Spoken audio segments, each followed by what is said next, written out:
Hello la famille, soyez la bienvenue sur ma chaîne YouTube qui est la Diva Angolaise. En tout cas, j'espère que vous allez bien. Moi, ça va par la grâce de Dieu. Alors aujourd'hui, je voulais qu'on parle un peu. En tout cas, ça fait longtemps. J'aimerais faire des vidéos tout le temps, mais comme vous savez, je travaille un peu pour le moment, donc c'est compliqué. Mais je vous promets de faire les vidéos, voilà. Alors aujourd'hui, je ne suis pas seule, je suis avec Marcel. On va parler un peu d'un sujet très important pour nous tous, hein. Alors voilà. Bonjour Marcel. Bonjour madame. Ça va? Ça va. Toi? Alors, oui, ça va, merci. Alors aujourd'hui, on voulait un peu parler sur tout ce qui se passe au Congo. En tout cas, on a tous vu les images qu'il y a sur Internet, il n'y a que ça, on parle que de ça et tout ça à l'est du Congo et tout ça, principalement au Coma. Alors, comme Marcel, il est 100% congolais, moi je voulais savoir aussi son avis, qu'est-ce qu'il en pense et tout ça, voilà. Alors, ma première question, Marcel, on a vu toutes ces images sur Internet, mais moi je trouve qu'il y a beaucoup de Congolais qui se sont plaints parce qu'ils pensent que le président ne communique pas assez sur tous ces problèmes qui se passent à Goma et tout ça, voilà. Et toi, tu penses quoi? Est-ce que moi, je pense qu'il devrait communiquer aussi parce que les gens se demandent, on ne sait pas ce qui va se passer, ce qui se passe, donc on est un peu, on ne comprend pas. Donc, toi, est-ce que tu crois que c'est normal de ne pas communiquer sur tout ce qui se passe? C'est normal, oui. Parce qu'il ne peut pas passer son temps à la télévision pour parler aux gens. Oui. Il a des porte-parole, il y a un ministre des Communications qui est là pour faire partager ce message. Mais oui, il doit parler, ne serait-ce qu'une seule fois, pour expliquer au peuple ce qui se passe réellement. Oui. Donc, je sais qu'il va le faire. Et c'est sûr qu'aujourd'hui, peut-être après la publication de ta vidéo, ceux qui auront la chance de la voir avant sauront que le président va parler aujourd'hui vers 18h, 18h30. Donc, mais on doit savoir aussi que pendant la guerre, on ne peut pas donner beaucoup d'informations à la télévision, vu que l'ennemi utilise beaucoup le média. Oui. Et dans le média, on a beaucoup d'ennemis pendant une guerre. Donc, il y en a qui utilisent toutes les informations pour le faire passer parce qu'ils utilisent le média aussi. Donc, il doit rester prudent. Donc, mais son travail, c'est de faire des réunions, trouver des solutions, appliquer toutes les solutions qu'il a mis en place avec son service militaire et tout ça. Et voilà. Donc, Oui, ça permet oui, mais on comprend. de faire son travail. En fait, moi, en fait, on voit en Ukraine tout ce qui s'est passé, la guerre et tout. Oui. Mais on a vu quand même qu'il y avait la communication. Et on n'est pas au courant de quelque chose. Comment on va... On ne sait pas, en fait. C'est ça, oui, on va toujours voir toutes ces images qu'on a pris comme déjà en otage. Je comprends. Voilà. Les gens ont utilisé beaucoup des images de la guerre précédente. Oui. Mais en Ukraine, le président, c'est quelqu'un de la télé. Il vient de la télévision. Oui, il est président aujourd'hui. Mais c'est un ancien acteur qui aimait être vu et être écouté. Oui. Donc, il a besoin de l'audience, lui. Donc, c'est pas parce qu'il est devenu président qu'il allait changer ça. Oui. Donc, mais lui, c'est un homme politique. Il doit faire la politique. Mais en tant que président de la République, ce qu'il doit faire, c'est de trouver la solution pour le peuple du Goma qui est en souffrance aujourd'hui. Oui.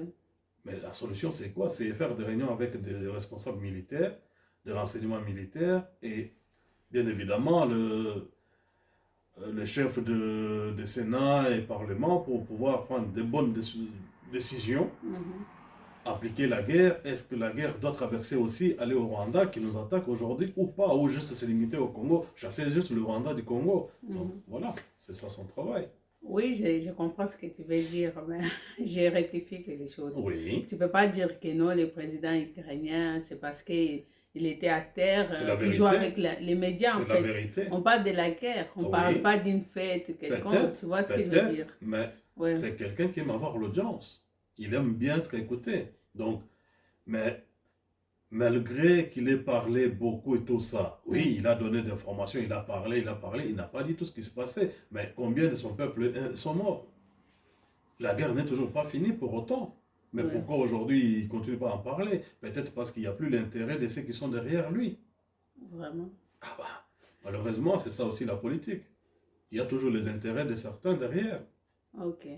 Mais est-ce que tu trouves que les Congolais ont aussi les responsabilités? Parce que là, on parle, ils rejettent toujours la faute au président. Oui. Est-ce que tu crois qu'ils ont aussi les responsabilités dans ces guerres-là? Chacun a sa part de responsabilité. Oui.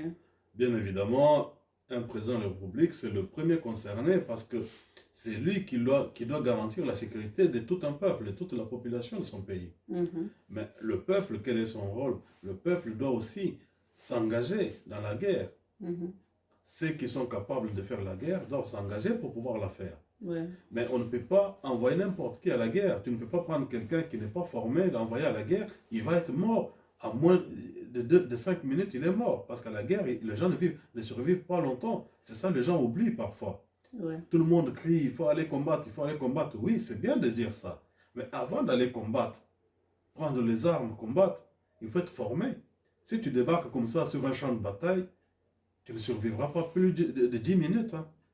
Là, c'est des combats de rue qui se passent là-bas. Donc, il y a une certaine façon de faire la guerre. Oui, pour ceux qui ne sont pas formés pour faire la guerre, ils peuvent faire la marche. Parce que quand vous montrez la mobilisation, l'opinion internationale joue aussi. Comme je l'ai dit, on est dans l'époque numérique aujourd'hui. Il faut montrer aussi que vous tenez, c'est là qu'ils font la guerre. Parce que les images leur parviendront toujours. Parce que même si c'est la guerre, oui, il y a Internet partout aujourd'hui, même le militaire en guerre, ils ont toujours des petits moments de repli où les autres aussi se disent, ben, soit ils nous ont pourchassés assez loin, maintenant on a 1 heure de repli avant que ça redémarre. Il y en a toujours qui s'informent aujourd'hui, bien que ça fait un moment que ça dure la guerre, mais aujourd'hui, les Kinois, ils se sont réveillés. Mais hier ou avant-hier, il y a eu d'abord à l'est même, dans l'autre province voisine de Goma, au sud Kivu, donc Bukavu, ils ont fait marche contre la guerre. Il y a eu des milliers et des milliers de personnes dans les rues qui ont marché contre cette guerre. Les images sont sur Internet. Malheureusement, il n'y a pas beaucoup qui ont relié les images là. Ils ont relié plus les images, les fausses images pour dire que Goma est tombé, mais Goma n'est pas tombé. Oui, les rebelles sont entrés à Goma, mais ils n'ont pas pris Goma.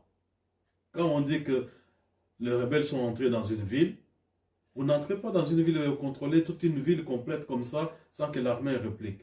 Ils ont eu la réponse de l'armée, qui est venue assez rapidement, malheureusement, plusieurs heures plus tard. Ça a causé beaucoup de dégâts, mais la réponse est arrivée et ils sont partis. Ils sont partis en fuite. Certains sont morts, certains sont arrêtés. Mais voilà, aujourd'hui, ils se sont réveillés le matin à Kinshasa, dans la capitale, qui est à plusieurs kilomètres, plusieurs milliers de kilomètres de Goma.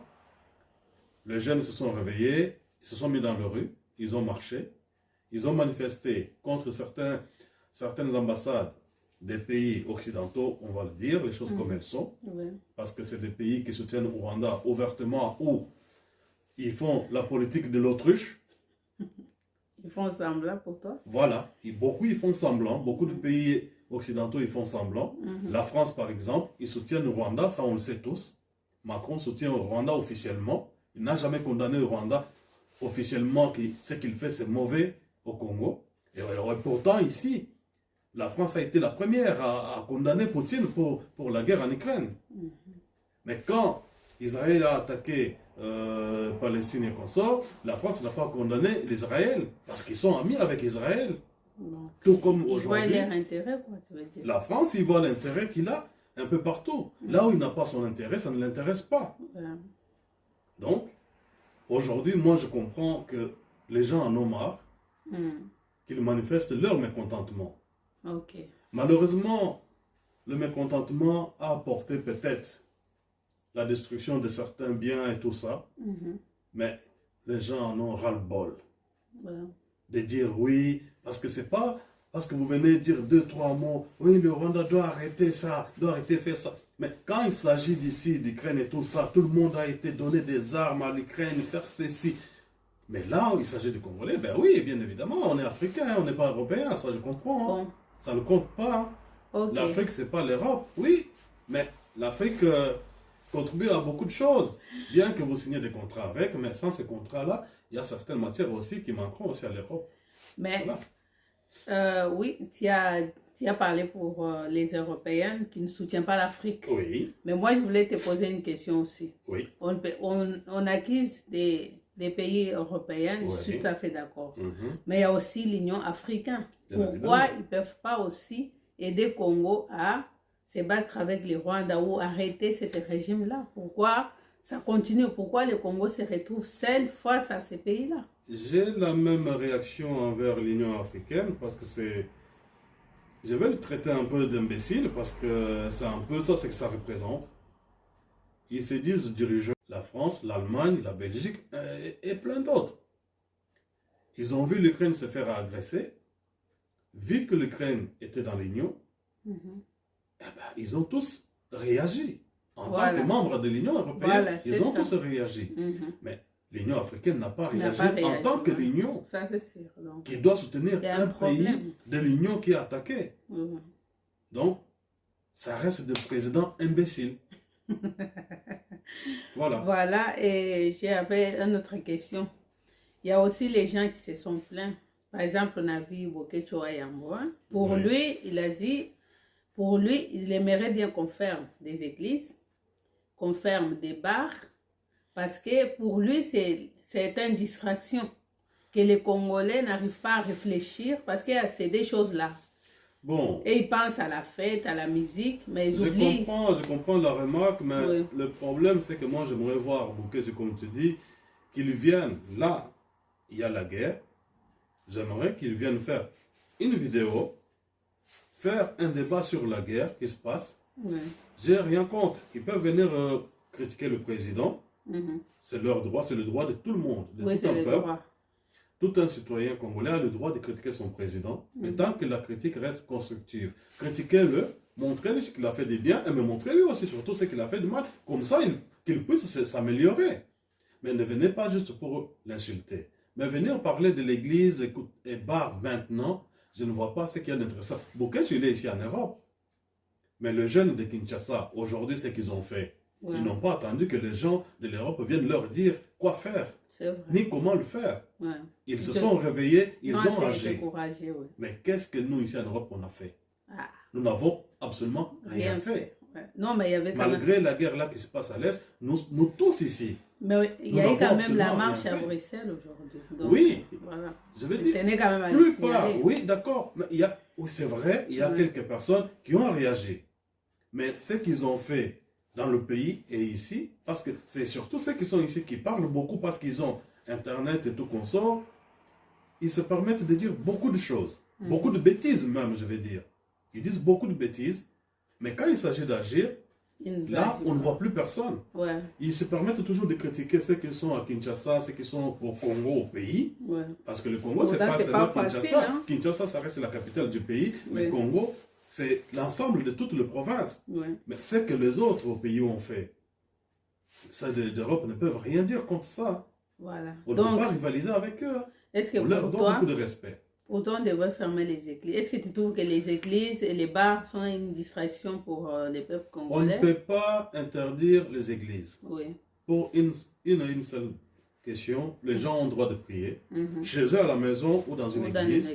Donc c'est un droit à tout un chacun. Mais on ne peut pas se dire qu'on doit avoir 10 églises dans une rue. Ça, c'est pas normal. Ou 20 bars dans la même rue, c'est pas logique quelque part. Parce que qu'est-ce qu'on envoie comme message? Il n'y a que ça. Il n'y a que boire et aller rester, écouter les gens parler. Ça, je ne suis pas d'accord. Avoir une église dans une rue, d'accord, les gens peuvent venir prier. Avoir un bar, c'est normal. Les gens peuvent aller se détendre, écouter de la bonne musique. J'ai rien contre ça. Mais on ne doit pas vivre que de ça.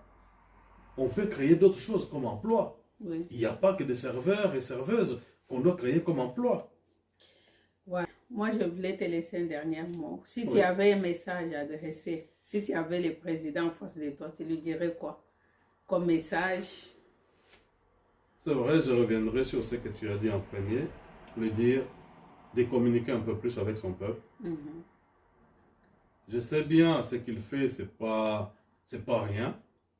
Mais c'est comme dans une famille, les enfants ont toujours besoin d'entendre leur père. C'est vrai. Lui, il est père de la nation. Il doit montrer à sa nation qu'il est là avec eux. Parce que les gens ont toujours besoin de l'entendre. Okay. C'est important. Et maintenant, si il y avait un message adressé au peuple congolais, qu'est-ce que tu leur dirais? Quelque chose pour que ça change un peu. C'est que tu vois que ça ne va pas, qu'ils peuvent changer un peu pour que le Congo s'améliore. Tu dirais quoi? Ben déjà, je soutiens la marche qui reste pacifique. Parce que détruire le bien, ça ne nous aide pas. Parce que le bien, là, ça appartient aux Congolais. Peu importe que ce soit l'ambassade des États-Unis, de France, de Belgique ou de n'importe quel pays, c'est dans ton pays que ça se trouve. Ouais. Tu casses ça aujourd'hui. Demain, il faut dépenser l'argent pour le reconstruire. Mais l'argent là qu'on va utiliser pour construire ça, ils auraient pu l'utiliser pour aider une famille. C'est ça qu'il faut comprendre. Évitons la destruction, cherchons l'union, l'unité et l'amour. Ok, ça va. Voilà la famille, vous avez écouté. En tout cas, merci de ta présence. Même si tu n'avais pas voulu apparaître dans la caméra, mais quand même, je suis content. Voilà. Un jour peut-être. Alors, en tout cas, je vous remercie pour votre amour. Je vois que vous vous abonnez tous les jours. Vraiment, que Dieu vous bénisse, qu'il vous rende au centuple.